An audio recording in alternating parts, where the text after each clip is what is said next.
Si la parole est à notre collègue Nathalie Goulet pour le groupe de l'Union centriste. Oui, vous avez la parole. Merci. Mesdames, Messieurs les ministres, ma question s'adresse à Monsieur le ministre de l'Intérieur.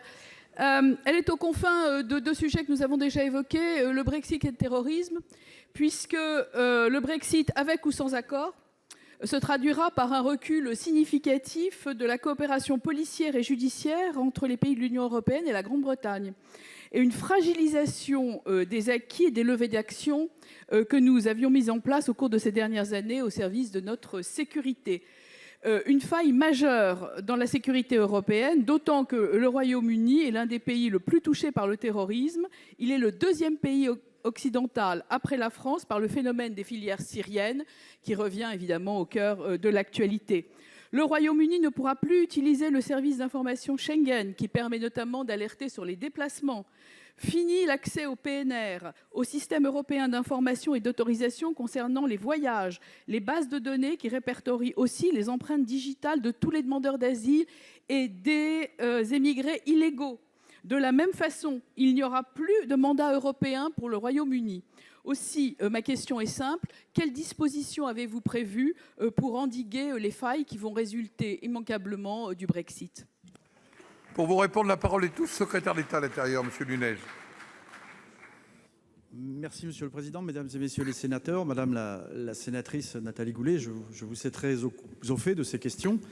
Permettez-moi d'abord de vous dire que la coopération en matière de lutte antiterroriste, c'est aussi une coopération des services de renseignement intérieur, comme vous le savez, et que cette coopération, qui a été accentuée depuis les attentats qui nous ont frappés en 2015 entre tous les services de renseignement intérieur au sein de l'Union européenne, mais en dehors du cadre de l'Union européenne, cette coopération extrêmement productive va bien évidemment se poursuivre. Elle s'exerce dans un cadre bilatéral, directement entre les services français et britanniques, et puis également dans un cadre multilatéral, mais informel. Et j'insiste bien là-dessus, en dehors du cadre, bien évidemment, du traité de l'Union européenne. Donc il n'y a pas de difficulté de ce point de vue, et cette coopération, elle a lieu tous les jours. Il est tout à fait exact, et vous avez raison de le souligner, que pour partie, cette coopération utilise des outils qui sont des outils prévus dans le cadre européen et par un certain nombre de textes européens.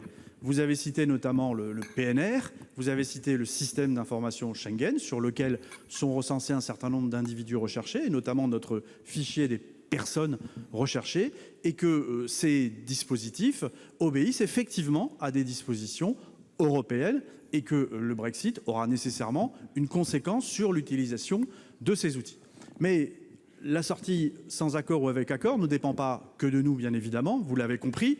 Et il est bien évident que dans le cadre de l'accord, si accord il doit y avoir, il y aura un volet pour poursuivre l'utilisation de ces outils européens dont je parle. Et que quand bien même il n'y aurait pas d'accord, nous ouvririons bien sûr des discussions, mais il ne nous appartient pas à ce stade de nous prononcer sur des choses qui nous sont imposées, Madame la sénatrice. Ces choses nous sont encore une fois imposées. Dans le cadre d'un accord, oui, il y a un volet de sécurité intérieure, mais voilà, je ne peux pas vous faire une autre réponse que celle-ci et de renvoyer aux partenaires britanniques.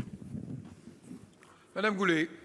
Oui, Monsieur le ministre, je vous remercie de votre réponse, mais quand même, la délégation parlementaire au renseignement a rendu il y a quelques semaines un rapport alarmiste sur la situation, notamment de la sécurité et des conséquences du Brexit.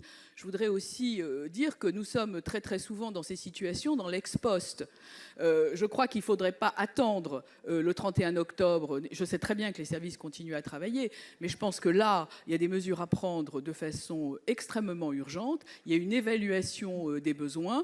Le problème des mandats européens est un problème extrêmement sérieux parce qu'on risque d'avoir des déconvenues judiciaires importantes avec un certain nombre de personnes indésirables sur notre territoire et que nous ne pourrons plus poursuivre faute d'outils. Donc je vous demande, Monsieur le ministre, de prendre les dispositions avant qu'il ne soit trop tard. Merci.